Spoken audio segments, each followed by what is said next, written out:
Nichiren, deuxième partie. Donc pour ceux qui n'ont pas vu la première partie, je vous mettrai une fiche.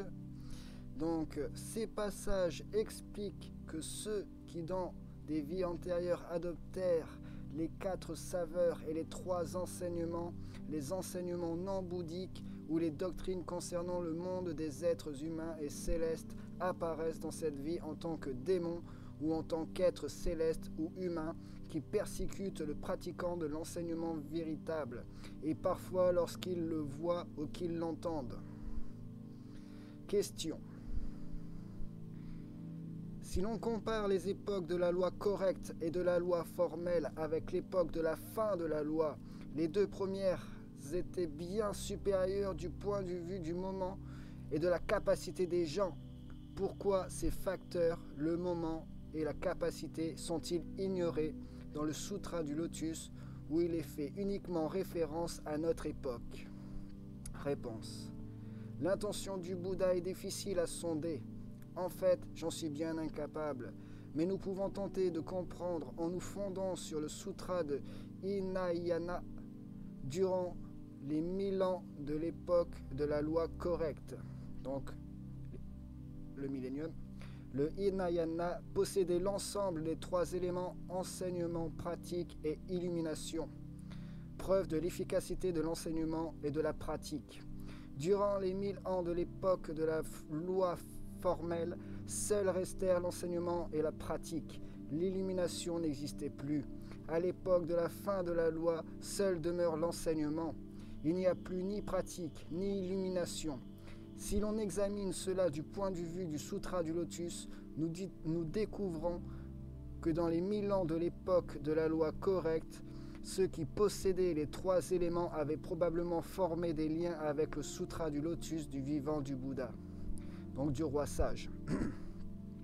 Ils sont nés de nouveau durant l'époque de la loi correcte et ont pu obtenir l'illumination du Hinayana par son enseignement et sa pratique. Oui, il faut faire ce que l'on dit et dire ce que l'on fait. Ceux qui sont nés à l'époque de la loi formelle, donc à l'époque où la loi n'était pas totalement respectée, n'avaient pas pu développer de forts liens avec le Sutra du Lotus du vivant du Bouddha et n'ont donc pas pu obtenir l'illumination par le Hinayana. Ils se tournèrent plutôt vers les enseignements provisoires du Mahayana et purent ainsi renaître dans les terres pures des 10 directions. À l'époque de la fin de la loi, aucun bienfait ne provient du Mahayana ni du Hinayana. Du Hinayana ne reste plus que l'enseignement. On n'y trouve plus ni pratique, donc il n'y avait pas de pratique non plus, ni illumination. Le Mahayana a encore enseignement et pratique, mais n'apporte plus l'illumination, ni clairement visible, ni cachée. De plus, les écoles du Hinayana et du Mahayana provisoire établis durant les époques de la loi correcte et de la loi formelle s'accrochent avec le plus grand entêtement à leur doctrine alors que nous entrons dans l'époque de la fin de la loi. Nous entrons dans l'époque de la fin de la loi, donc nous entrons dans l'époque où le jugement dernier arrive. Ceux qui adhèrent au Hinayana rejettent le Mahayana et ceux qui adoptent les enseignements provisoires attaquent l'enseignement véritable au point que le pays est envahi par les ennemis de la loi. Ceux qui tombent dans les mauvaises voies à cause de leur pratique erronée des enseignements bouddhiques sont bien plus nombreux que les particules de poussière de la terre, alors que ceux qui atteignent la voie du Bouddha en pratiquant l'enseignement correct sont plus rares que les grains de poussière que l'on peut placer sur un ongle. Et oui, je suis totalement d'accord.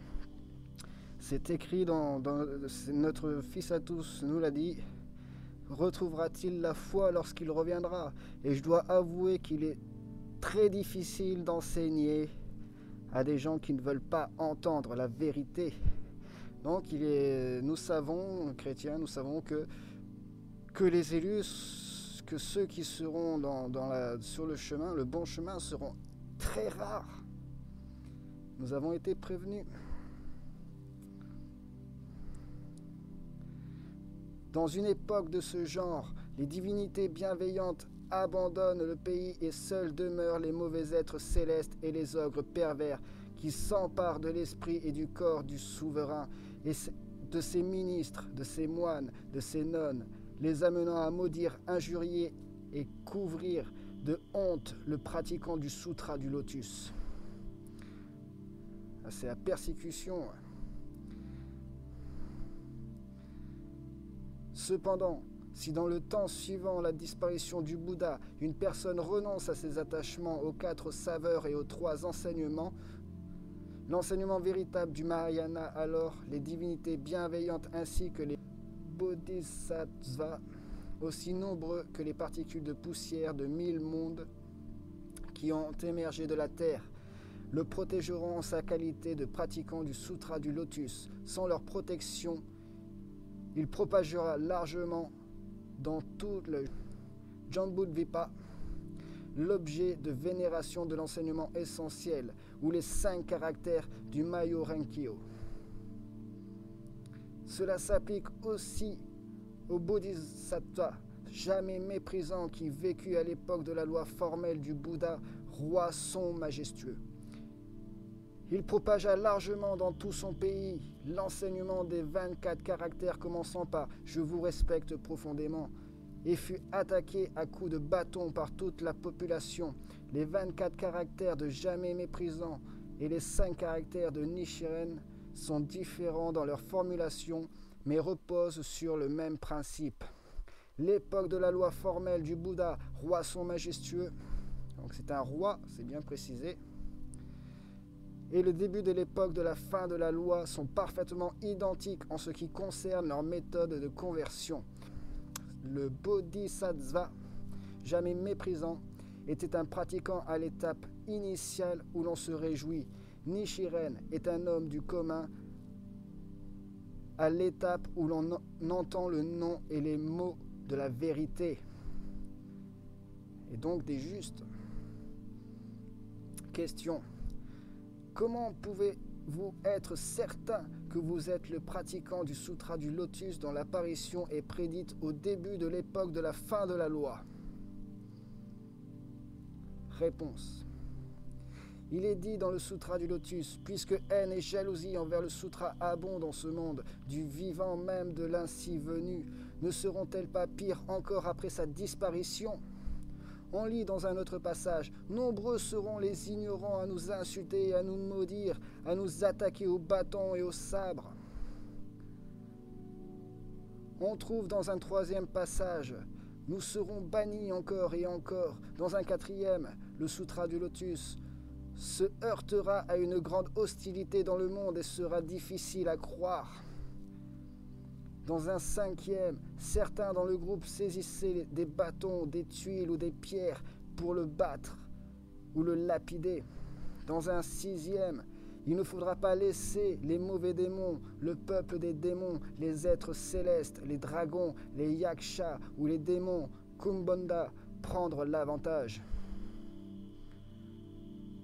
Pour que les gens puissent croire dans la parole du Bouddha, j'ai élevé le clair miroir de ces passages, décrits devant le souverain, ses ministres et les 4 catégories de croyants de tout le Japon.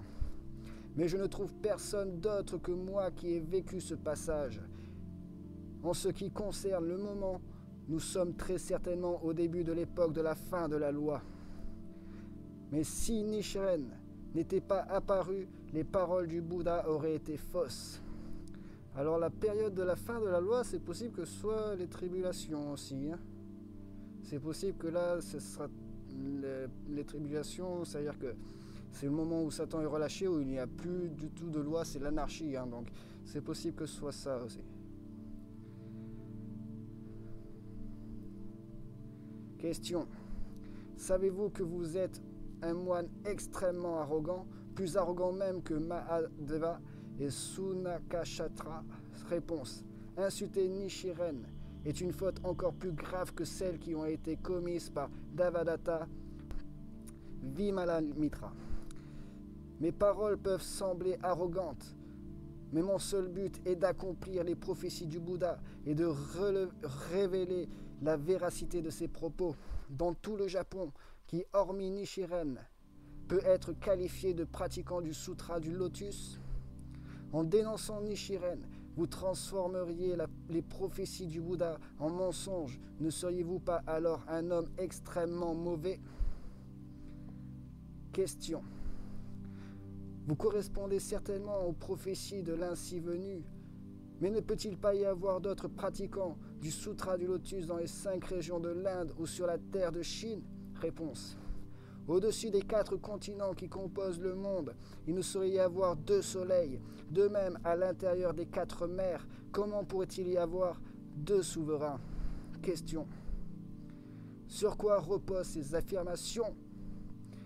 Réponse. La lune se lève à l'ouest et répand sa lumière vers l'est. Mais le soleil se lève à l'est et envoie ses rayons vers l'ouest. Cela s'applique aussi à la loi du Bouddha.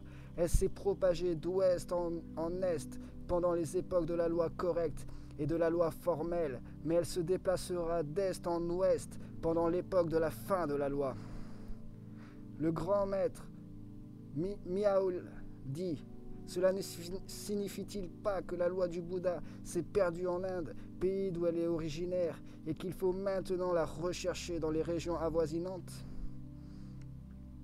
On ne trouve donc plus la loi du Bouddha en Inde. Ensuite, au cours des quelques 150 ans écoulés depuis l'invasion de la capitale de l'Est par les barbares du Nord, au temps de l'empereur Gaozong, la loi du Bouddha s'est éteinte en Chine en même temps que la dynastie impériale. Parmi les écrits conservés dans ce pays, il ne reste plus un seul sutra du Hinayana et les sutras du Mahayana, eux aussi étaient perdus. Même quand Jakusho et d'autres moines quittèrent le Japon pour amener quelques sutras en Chine, ils n'y rencontrèrent personne qui ait adopté ces sutras et les ait enseignés aux autres. C'est comme s'il ne restait plus que des statues de bois ou de pierre revêtues de robes de moines et portant des bols d'aumône. Alors là, oui, ça s'agit de l'apostasie. Très clairement, nous, chrétiens, nous appelons ça l'apostasie. C'est pourquoi Zonshi dit: la loi du Bouddha est d'abord venue de l'ouest comme la lune qui se lève, et son retour maintenant depuis l'est comme le soleil levant.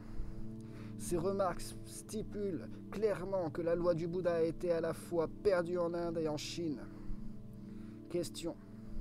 Je vois bien désormais que la loi du Bouddha n'est plus présente en Inde ou en Chine, mais qu'est-ce qui vous permet de dire qu'elle n'existe pas davantage sur les 3 autres continents, à l'est et à l'ouest et au nord?